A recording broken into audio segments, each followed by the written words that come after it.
KIRO, Seattle.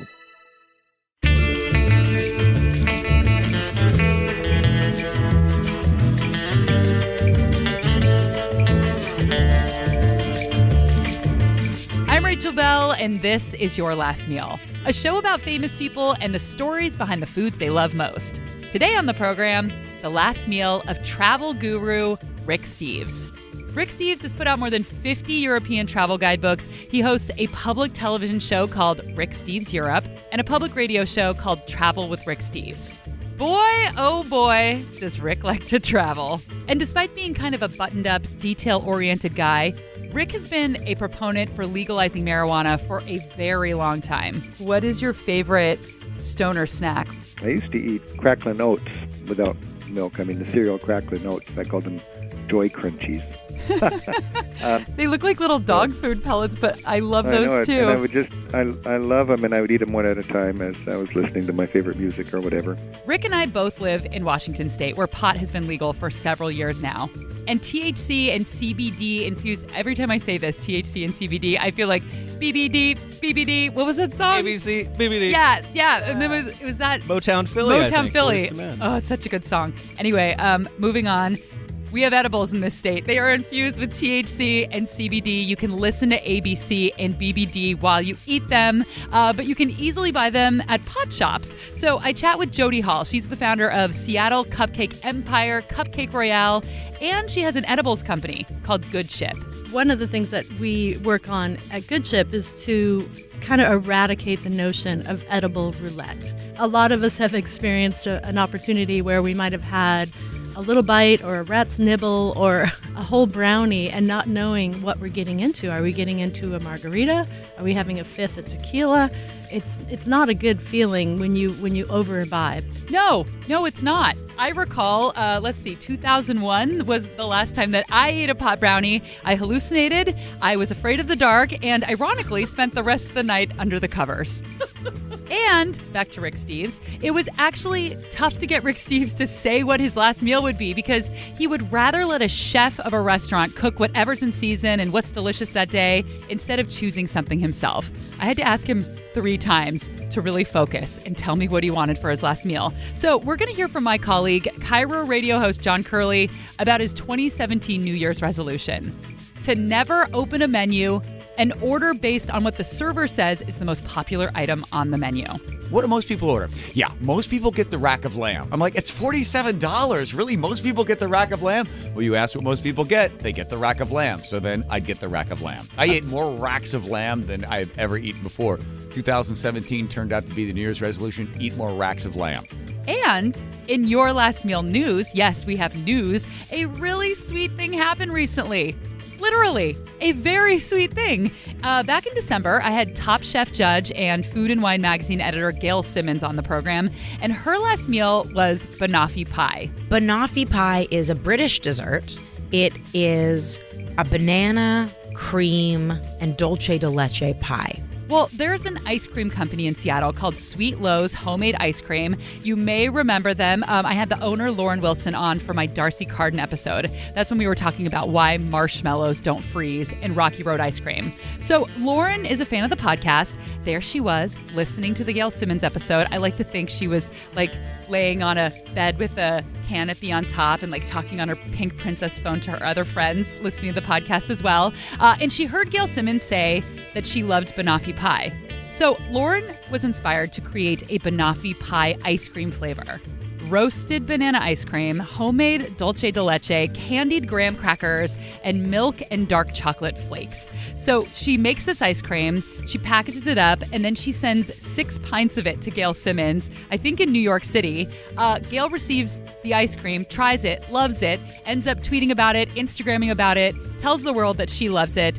Lauren has the best day of her life. I'm excited. It's a complete full circle experience. So I thought that was pretty fun. And if you want to follow the action on social media, you can follow me at I'm Rachel Bell. That's on Twitter. I'm Bell with an E. And that concludes your last meal news. All right, let's get into the episode with Rick Steves. So your new book is called Travel as a Political Act, How to Leave Your Baggage Behind. Can you explain the concept of your new book? This is not your typical, pick a city in Europe guidebook. Right. Yeah, well, people who know me from decades of teaching European travel. And I've been teaching enthusiastically and tirelessly here in the Seattle area since the 80s.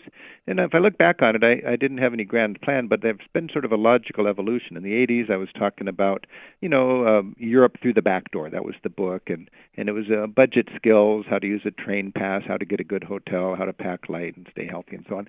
And then in the 90s, it occurred to me, okay, we've cut the train. We know how to pack and find a hotel.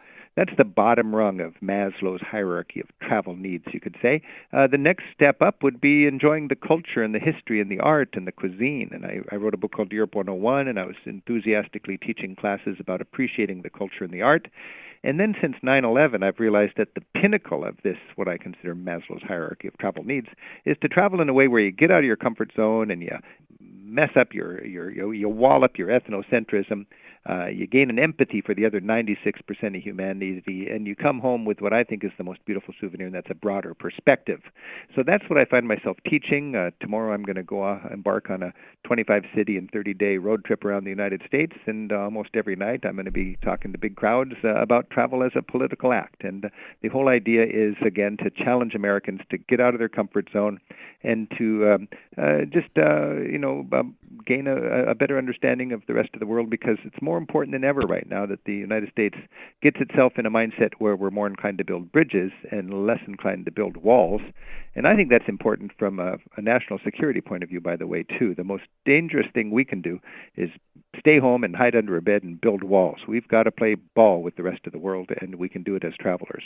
I love to go to places where we're not supposed to go. I've been recently to Iran and Cuba and Palestine. I want to stress I've never gone any place where I thought was risky or dangerous. Yeah, my dad is from Israel, so I've been a few times, and I went for the first time when I was 9. So my perspective has always been how good the food is and how much fun I had with the people there and like these beautiful sights I saw. And as I got older, I realized, most people don't see Israel in that way. They see it as a war zone. And people would often ask, why would you go? Don't you feel like, you'd be nervous you're going to get bombed? And it's like, but all those people live there every day, and they go to work and they go out dancing and they date, and they just live their life because you can't just stay home, So that was kind of interesting to me. And I'm sure there's a lot of countries like that where there are amazing things to visit, but we have this taboo or just like a narrow-mindedness that it only is a dangerous place. You're so right, Rachel. And a lot of Americans we're confusing fear and risk. Fear is an emotional thing. And okay, you can be afraid. It's emotional. That's what terrorists are trying to do, is they're trying to make us afraid. Risk is a statistical thing. What is the risk?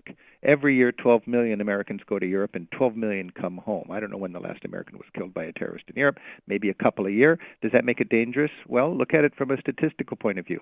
Every year, every month, 1,000 people are killed on our streets in homicides with guns.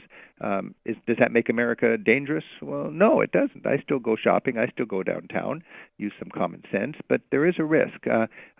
People used to say bon voyage, and now people say have a safe trip. I don't know where this came from, but when somebody tells me to have a safe trip, I'm inclined to say, well, you have a safe stay at home, because where I'm going is statistically, and I know statistics are optional these days, but statistically where I'm going is safer than where you're staying. In fact, if you knew the statistics and you loved your children, you would take them to Europe tomorrow, because you're living in a very dangerous part of this world here in the USA. What is your favorite country in the world for eating, or favorite city? Well, that's a fun question. I think Japan's my favorite country in the world for eating. I just love eating in Japan.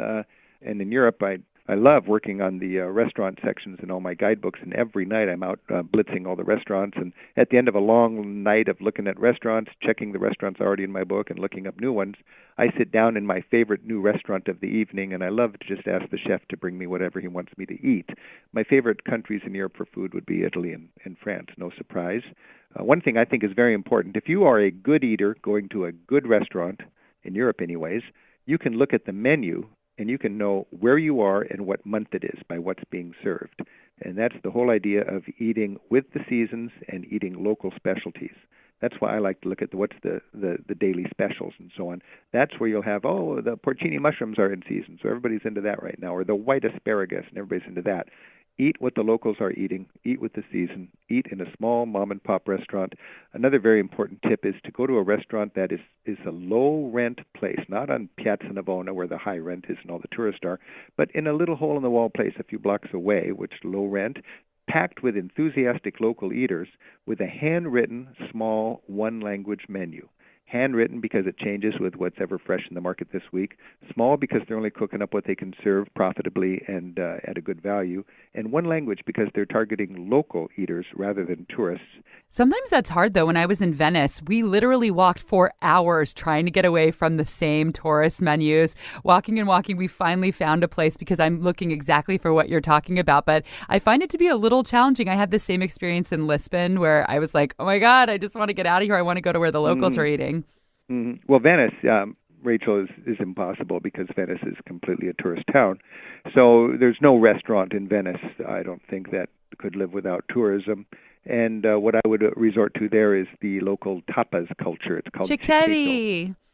I love it. And then you just go to a series of local bars and you eat ugly things on toothpicks and you wash it down with local wine. And it's one of those mobile meals. You'll go to 3 places in an evening and you'll eat all sorts of adventurous food. You'll talk to new friends at the bar. You won't spend very much money and you'll be eating the local cuisine. Yes, I had this experience that Rick talks about when I was in Venice. I would order vegetable, whatever the vegetable was that night to go with my meal. And it was always the same thing. It was summer. So it was eggplant and zucchini. And I imagine if we were there in the spring, it would have been like squash blossoms. So you kind of have no choice but to eat in season when you're in some of these places. Rick, what is your last meal? What would you choose? My last meal. Oh, man. My last meal. That's such a funny question. I don't know what I would choose. I'm not that big of a foodie where I'd be concerned about my last meal if I was about to die. But if I had to answer that question, I think it might be. Oh man, there's a little enoteca in Verona, Enoteca Con Grande, run by just a delightful husband and wife, and I love to step in there late at night and say, bring me whatever you like. And they bring me a beautiful bottle of amaretto, and they bring me gorgeous sort of a montage of antipasti and beautiful homemade pasta. And then there's all of these different fire waters that come out after the meal's over. And I've made friends with the people at the little tables around me. And before I know it, I've been there for 5 hours. And then I have to die. What's a firewater?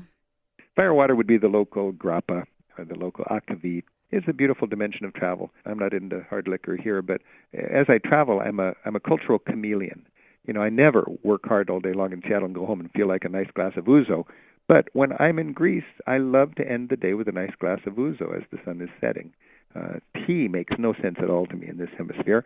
But when I'm in England, a nice shot of tea, or a nice spot of tea is really good. I was thinking shot of tea because north of England in Scotland, I drink whiskey. I never drink whiskey in Seattle, but when I'm in Scotland, I actually buy a small bottle of whiskey and I travel with it, and I have a dram every night, and it just helps me feel like I'm in Scotland, and it's a real joy. I absolutely love that Rick lets the restaurant choose his dinner, and I'm sure it's delicious, but in order for this show to work the way that it does, I needed Rick to tell me a specific food. Like, what kind of antipasta do you want? What kind of pasta do you want? I'm trying to put a show together here, Rick. You understand that. You have a TV show. You have a radio show. So I pressed him for specifics. And then I pressed him again. It would be the bruschetta with the beautiful olive oil and the variety of toppings. It would be the local pasta with whatever topping that he liked. And I think it would be zucchini flowers. That would be really nice if they were in season. It wouldn't be fancy food. It would be local food. It would be in-season food. And it would be served by somebody who really knew the beauty of, you reach the culture through the hearth. But that's what I would say. All right. Still not terribly specific, but Rick has made his point. He is happy to eat whatever is in season, whatever is regional, and whatever the cook thinks that they can cook best that day, which really is the best way to go. You can't argue with that. But I personally cannot do this. I have some kind of weird control thing where I really want to select what I'm going to eat. It takes me forever to order. I am kind of annoying to go out to dinner with sometimes. And I feel like if I were to let the server choose for me, giving up that control would actually be really good for me in general. I think psychologically it would release a lot. Yeah, we're the opposite here. Really? I'm totally I get paralyzed by choice. Oh. I kind of like everything. It all sounds good. So if I can remove that responsibility from the equation, I am a happy camper. So if you let the server decide what you were going to eat and then it came and you didn't like it, would you feel resentful towards that person? No, I would be mad at myself for not explaining like, hey, I don't really like, shellfish, let's say. And then they bring me a bunch of shrimps. I'd be like, well, Shrimps. I probably should have said something. Well, our colleague, you're hearing Aaron Mason's voice, the producer of the show, KIRO Radio talk show host John Curley, he ate, I guess what we could call the Rick Steves method for an entire year. For one whole year, he never chose what he wanted out of a menu at a restaurant. And we will hear from him when Your Last Meal returns right after this.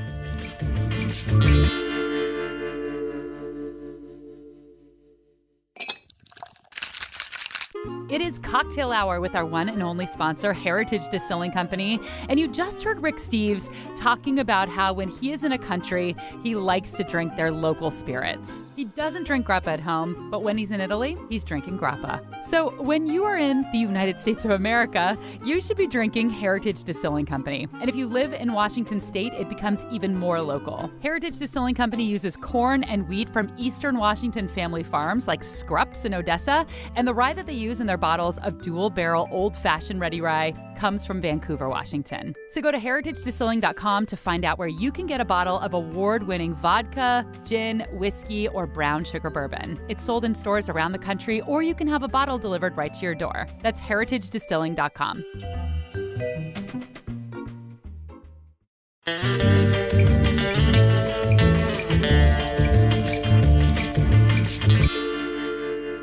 I have a reputation for taking forever to order at a restaurant. I hem and haw over a menu.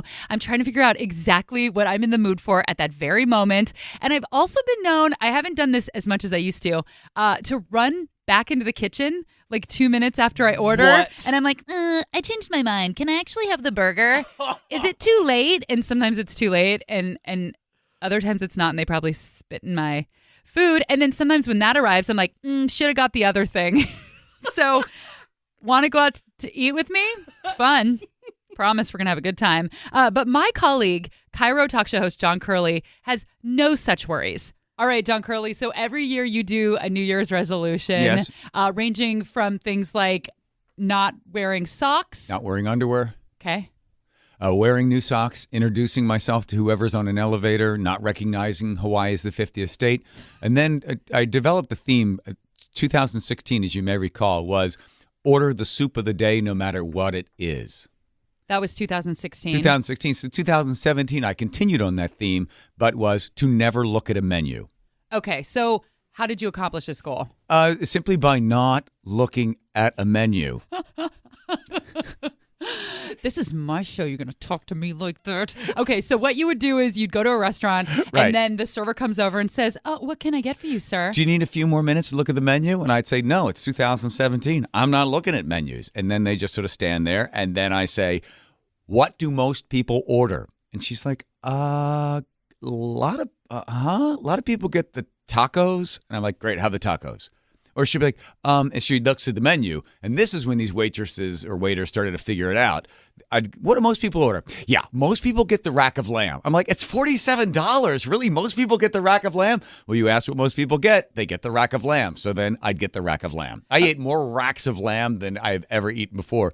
2017 turned out to be the New Year's resolution, eat more racks of lamb. Yeah, more rack than you'd ever seen. Okay, so for 1 year, how often do you go out to eat? Like, how many meals were you not choosing for yourself on average? Three a week. Okay. 3 or 4 a week, yeah. And did you ever have anything that you really didn't like?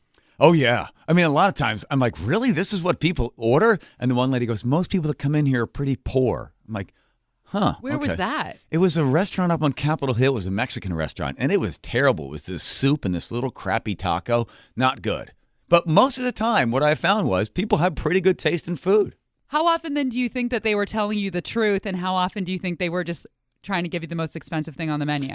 I think most of the time, probably 8 out of 10 times, they were legitimately answering the question, what do most people order?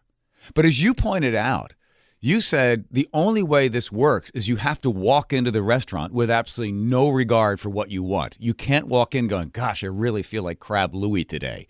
You have to just simply, splay yourself out there and be able to go with whichever everybody wants. Well, it should be pointed out that you are the only person that I know, maybe who I've ever met, who really doesn't care about food. You eat food exclusively for fuel. True. So I think that this resolution was probably easier for you than anyone else, because this to me sounds like hell. I have tried to do this since you've mentioned it. Yes. I haven't done it once. Yeah. I'll sit there and I'll go, okay, today's the day. No, I just want to order my own thing. And I think that it's a control issue. And I think that if I actually gave up just this little bit of control, it would actually make me a better person.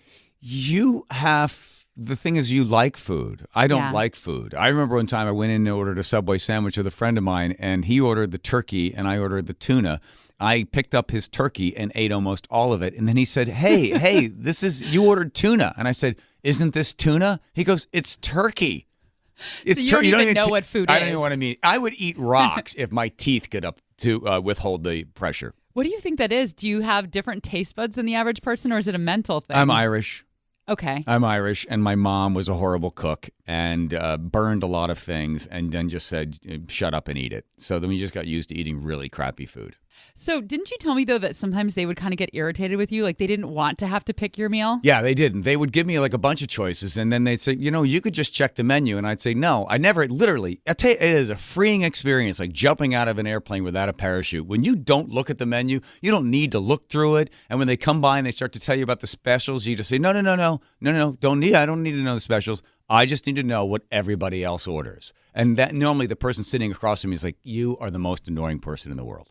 Which seems like it would be the opposite, because I can be a little When Harry Met Sally, and I'm like, okay, I want this, but can you not put it with this? And how about this? And like, it seems like you'd be a dream, because then it'd just be like, you're in and you're out. Whatever. That's right. Eat it. Be done.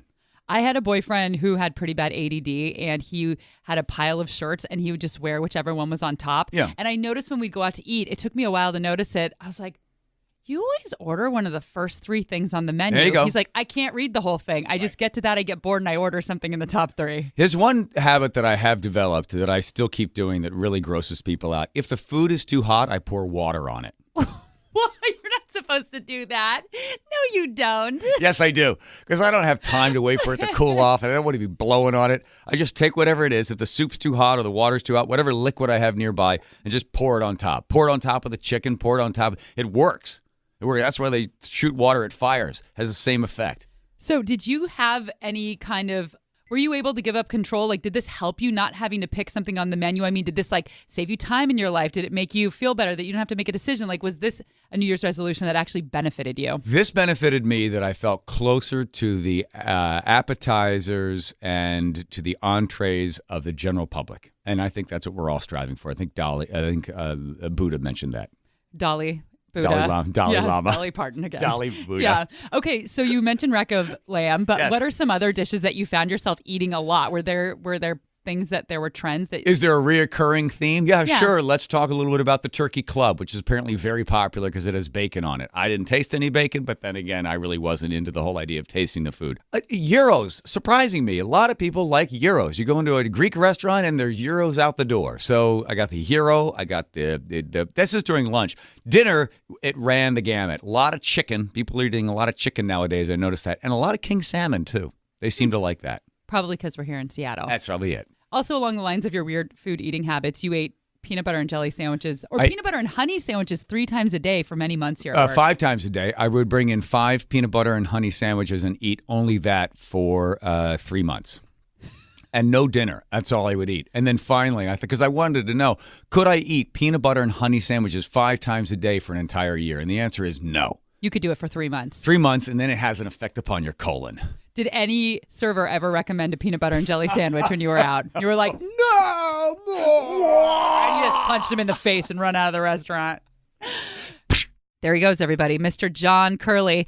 I am still tempted to try this at one point. Like, I need to at least just do it once. I feel like maybe it's not the best route to go with what is the most commonly ordered menu item. Yeah. Because then you're eating what, the peasants are eating, the little people. I want to know what the chef's favorite thing is on the menu, and I will eat that. I can only imagine like food is like it is in television, where the most popular thing isn't necessarily the best thing. Yeah. That's why I don't like Yelp, because I don't know who these people are. It's like they could be Taco Bell 364 days a year, and then one day they go out to a nice restaurant and they're like, I didn't like it. There wasn't a view. They didn't have chalupas. Right. All of a sudden, it's 3 stars. I can't trust these people.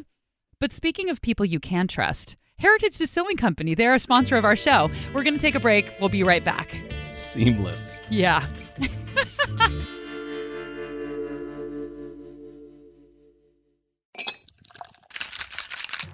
It is cocktail hour here at Your Last Meal with our sponsor, Heritage Distilling Company.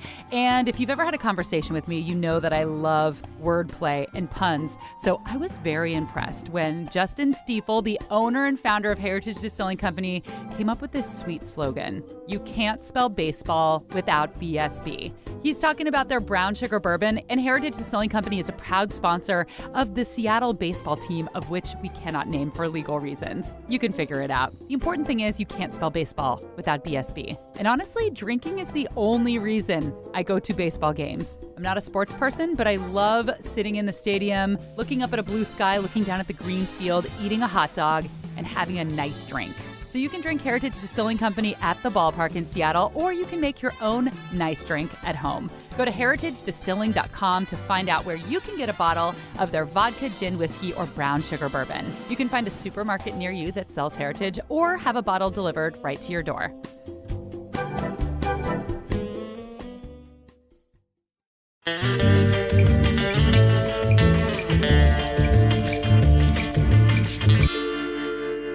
Hey, we're back with travel expert Rick Steves. So you've been an advocate of legalizing marijuana for many years. I think I interviewed you probably like 8 years ago or something about this, long before it became legal in Washington. I think a lot of people now are learning that, there are not these like stoner stereotypes attached where it's like someone sitting on the couch all day eating Cheetos. A lot of people smoke weed and it's fine. But I do have to ask, what is your favorite stoner snack? Like if you're smoking pot, what do you crave? What do you like to eat?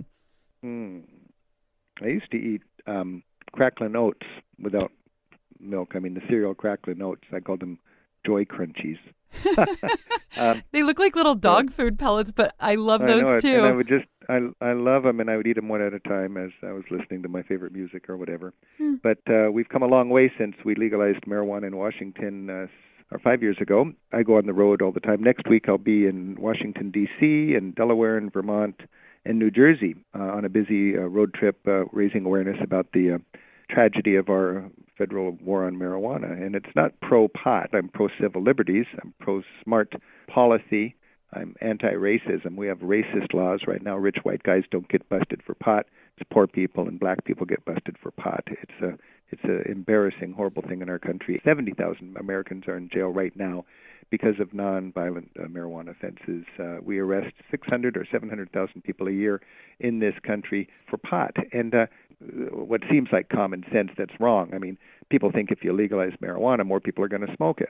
Well, I've learned, and my European friends have taught me, there's no correlation between how strict the laws are and how much is consumed. This is not a reservoir of decent people that would love to ruin their lives smoking pot if only it was legal. Anybody who wants to smoke pot does. Marijuana is a drug. I'm not saying it's healthy for you. It's not healthy for you. It's just fun, and some people want to do it, and that's a civil liberty. So Rick is talking about serious stuff here. He's doing amazing work in the world of marijuana, but I'm going to lighten things up a little bit. We're going to talk about edibles, aka foods that get you high.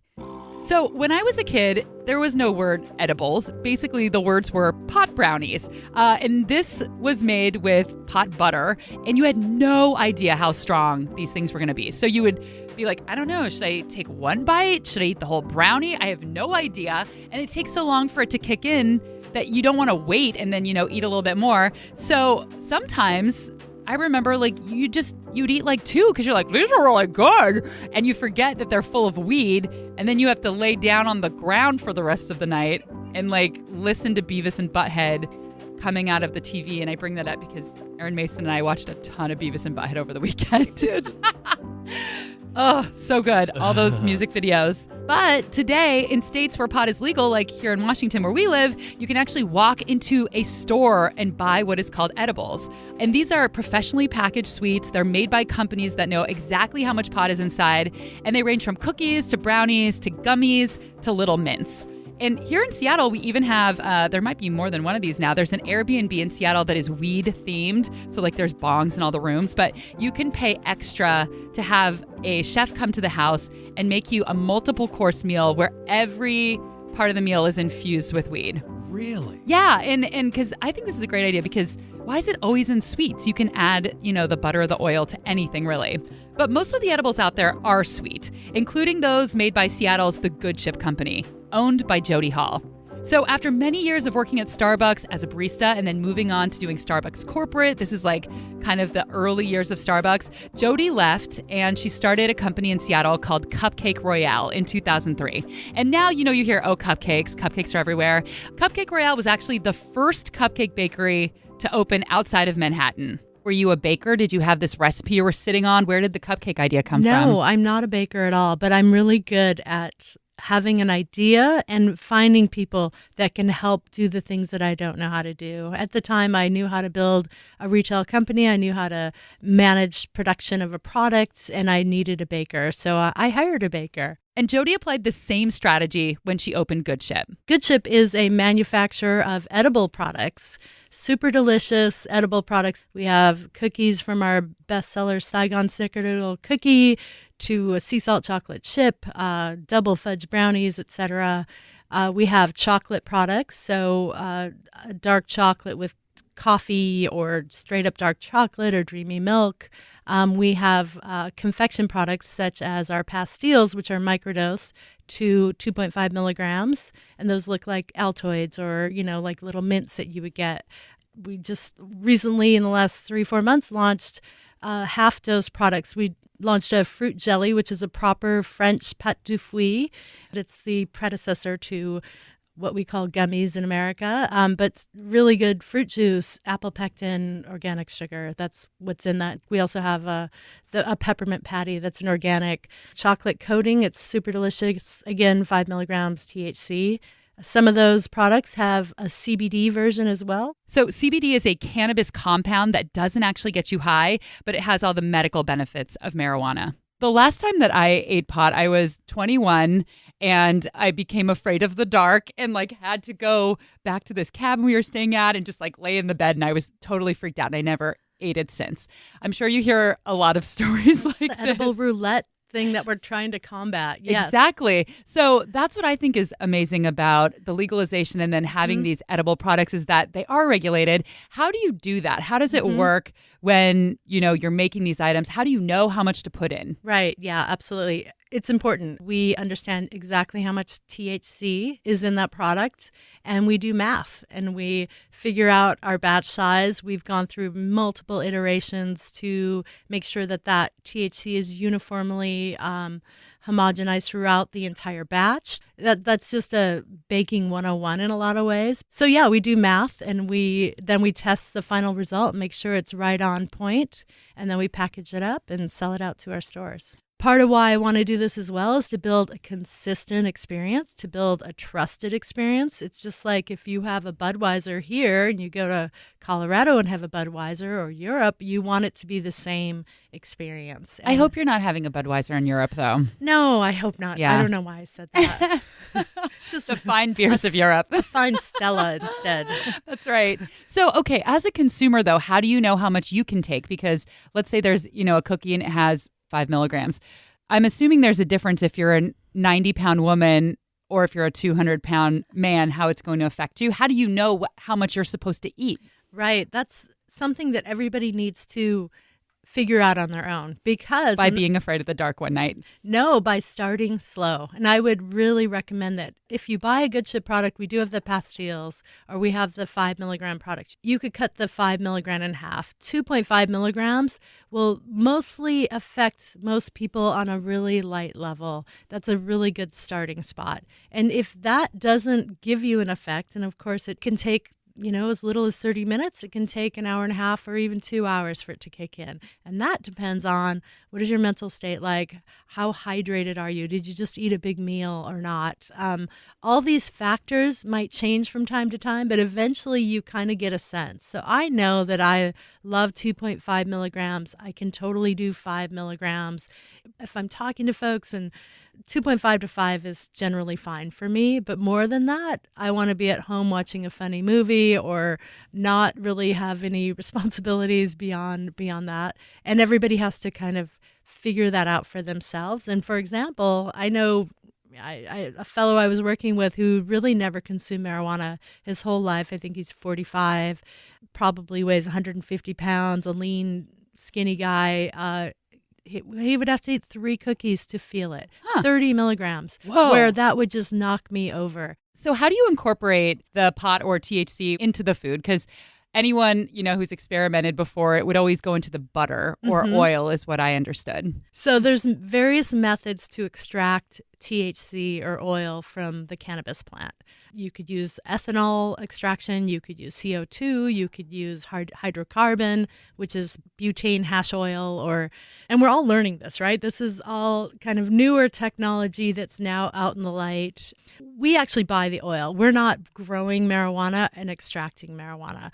So you're not throwing chunks of weed into a vat of butter. We're letting the growers help make that for us. That keeps it clean and green is really important to us. We don't want pesticides, and so we have very stringent specs on what we're looking for. We don't look for a very high chloroform taste, plant weedy taste. We distill it to kind of weed that out, literally. Yo. And that was Rick Steves' last meal. I'm so lucky that I found my niche, and it's my passion, it's my hobby, and it's my work. It's traveling. The 3rd edition of Rick Steves' book, Travel as a Political Act, is out now. You can find that book along with all of his guidebooks and lots of other stuff at ricksteves.com. He also has this big travel company, and you can take a tour, and all that's available at ricksteves.com. I've actually read Travel as a Political Act. Oh, you have? Before, yeah, years ago, and it's a great book. Cool. Yeah. And now in its 3rd edition. Thanks to John Curley, a lovable little weirdo who sits across from me at work every day, and he makes me laugh. And he's also a very successful, fast-talking auctioneer. I feel like I said that too slow. He's also a very successful fast-talking auctioneer if you need such a service. And he's on the Tom and Curley Show on KIRO Radio. If you live in the area, you can listen on 97.3 FM or online at mynorthwest.com. Thanks to Jody Hill, founder of Cupcake Royal and the Goodship Company. You can find more at thegoodship.com. And Jody says they're in the process of building a second production site in California so that they can sell their edibles there as well. And if you're in Seattle, she organizes this really cool event called Higher Education. It's a super interesting lecture series that you're supposed to attend while high, so you can ponder concepts like astronomy and sexuality with expert lecturers from around the country. If you like this show, which if you made it this far, I would hope so, give us a little love on the old iTunes. Can you give a review at Android? Yeah, sure. Is there such thing as at Android? Just leave a review. It really does help. It also helps my self-esteem. I read them. It makes me feel good about myself. I need that. I have dad issues. Help. This episode is produced by Aaron Mason and me. Our theme music is by Prom Queen. I'm Rachel Bell, and this is Your Last Meal.